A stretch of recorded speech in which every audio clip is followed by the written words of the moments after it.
morning po sa inyong lahat. Ako po si Engineer Juanita Mendoza Truseño, tumatakbong Pangulo sa Partido Bagong Maharlika. And I heard the Lord saying, "Whom shall I send, and who will go for us?" Then said I, "Here I am, send me."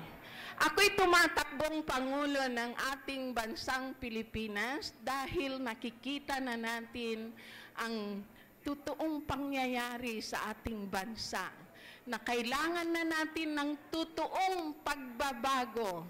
At ginagawa ko po ito ay para sa mga susunod na henerasyon. Tinatawagan ko ang pansin ng lahat ng Pilipino. Buksan na natin ang ating puso't isipan sa pagbabagong ito. Tulungan niyo po ako sa hangarin kong maglingkod, manguna sa bansang Pilipinas. Ako po'y anak ng isang mangingisda at nagtitinda ng isda.